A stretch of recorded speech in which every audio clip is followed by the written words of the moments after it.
The San Francisco 49ers were dealt a wild card. There's no doubt about that. And in this video, I'm talking about how a legendary quarterback, not so legendary commentator, if you catch my drift, evaluated Brock Purdy in private. Yes, this Brock Purdy, a guy that has been incredibly consistent for most of his games, a guy that has consistently gotten it done, except when he hasn't, a guy that divides opinion, often because people just can't accept that 31 other teams passed on him so many times in the draft, a guy that has been elite in so many games, but had his worst ever football game this weekend against the Kansas City Chiefs of all teams.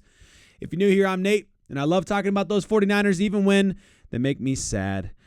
Please consider a like and sub if you also like the 49ers, and join in the comment section. Love reading your guys' comments and seeing where you guys are coming from and what you guys are thinking. Even if I disagree with them, I think it's a fantastic take. Even if you disagree with me, I still think it's interesting to read. Heading into the game, the San Francisco 49ers were already down who? Juwan Jennings. They were already down the best receiver of the Super Bowl, for sure, against the Kansas City Chiefs, at least the best weapon the 49ers had in the Kansas City Chiefs game in the Super Bowl. Then game plan adjusted again because Deebo Samuel. Is he ready? Is he not? Is he ready? Is he not? Looks like he's going to be fine.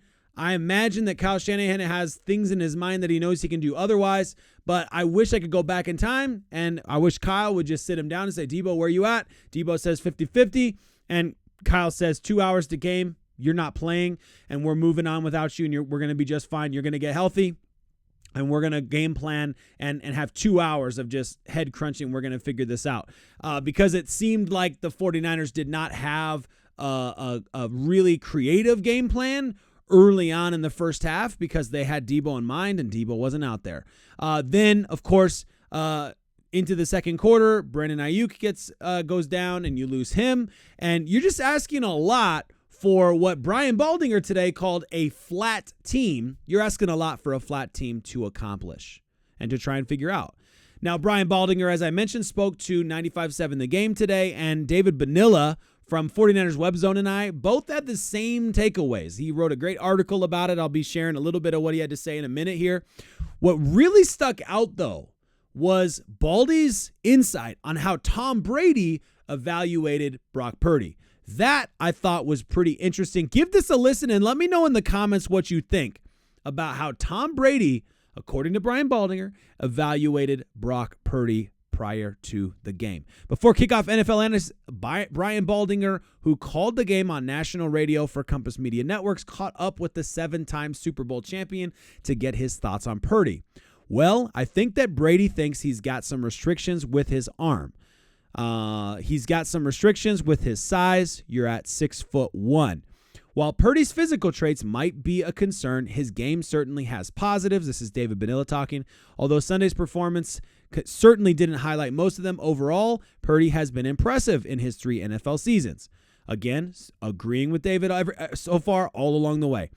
Brady, Baldinger continues, likes his ability to move. He likes his ability to process, but the arm's never going to probably get stronger.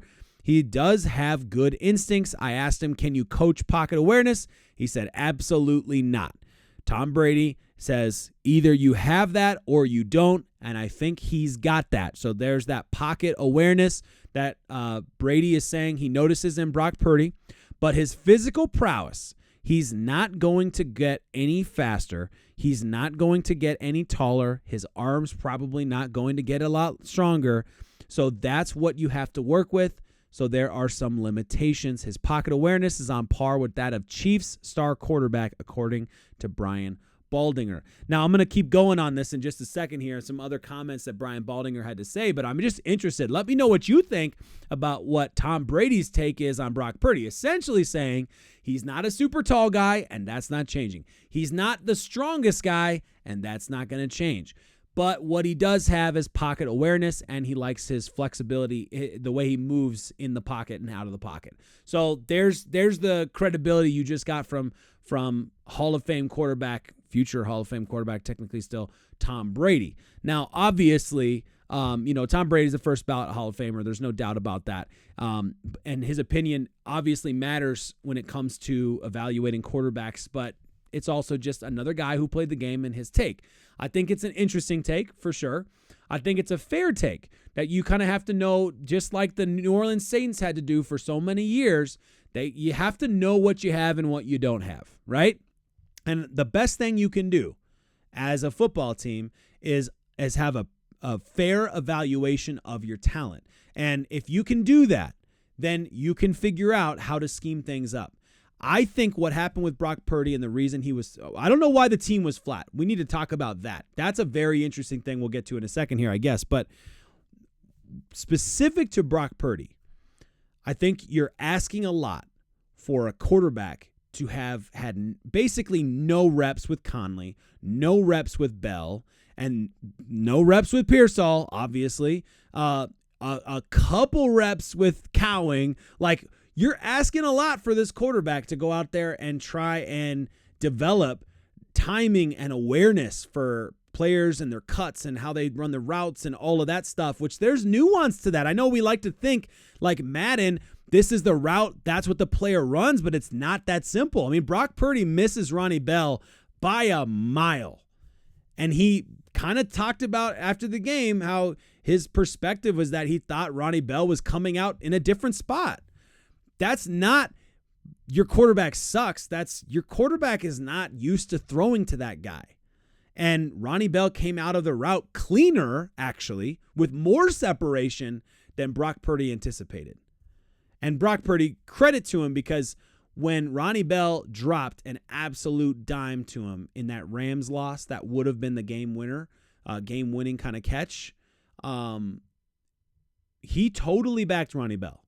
So, yeah, I'd totally love for Ronnie Bell to be like, no, I came out of that run earlier. I would love if that happened. I don't think that's what happened, but I would love if he did that because it just seems it would be classy. The point is, I think Brady's right. I think you have some limitations with the quarterback, but I think what we've seen out of him, I would say, if the quarterback can play like that and get comfortable like that and develop connections with players like that, and he can do that with other players too when these players inevitably go on, then he is your franchise quarterback. If you don't think he can throw to anybody other than some of the best in the world, then he's not your franchise quarterback, as sucky as that is. I would like him to be the franchise quarterback. I really want to believe he is the franchise quarterback, but I do understand the arguments. I just think it comes down to an interpretation of why things didn't work out. Maybe perhaps why Kyle Shanahan and Brock Purdy had a 5-minute conversation after the game while reporters were standing over their shoulders awkwardly. Moving on, though, Baldinger continued on the game today and had some interesting insight. Actually, like I said, I think David Bonilla just nailed this one. I was going to play you some clips, and then I thought, you know what? This is perfectly succinct. We're just going to use this. He looked off from the beginning. Baldinger remarked, I haven't really seen him play like that. Now, I think I've seen every one of his games and watched and studied every single one, but they just looked flat as a group. He said that, and then he went back to Brock Purdy. I was like, good on you as a commentator, staying on topic and following the rules. But I really wanted him to expound on that because that's a really critical point he mentions here. They just looked flat as a group. We heard Jerry Rice say the same kind of thing yesterday. The guys are out there, and I just would love for somebody, this is Jerry Rice speaking, I would just love for somebody to go up there and just hit somebody. Just get angry. Just sprint to the line. Show there's some passion in there. And, I think I don't know what's going on. I would love to know what's going on. I don't know if that bug is still going around in the locker room and people are just not feeling 100%. I don't know what it is. And Brock Purdy's not the guy to make excuses. So if he is feeling under the weather, you would not know that. He's going to keep that under wraps. Good on him. But I do think it's fair for Baldy to say, Brock Purdy's got to be the leader. Yeah, they're flat out there. But it's Brock Purdy's job to get that offense humming and hawing and getting excited and getting and running to the line. That's his job. That he said he is the tone setter. Now, despite the rough outing, Baldinger doesn't think that it's all doom and gloom for the 49ers. He wouldn't be surprised to see Kyle Shanahan's squad make a strong second-half push, especially with McCaffrey's return. He anticipates the team making a move before the trade deadline to bolster the injury-depleted roster. They've got some guys that are playing really well defensively right now. Deommodore Lenoir is as good as it gets as a slot corner position right now. He's a playmaker. Malik Mustafa just pops up every time you watch him. You've got some young guys that are playing really good football right now, and I think getting Dre Greenlaw back at some point is going to help. I feel like this is a team that has a chance to get really good in the second half of the season when they get some of these guys back. And I think that's 100% fair perspective. I think we've talked about some of that as well, so I won't belabor that point. But let me know what you guys think in the comments. I opened this up by saying the 49ers were dealt a wild card with this game. It's bad enough. It's hard enough to go in there and to try and play the Kansas City Chiefs and try and beat them. We know that. We've seen that.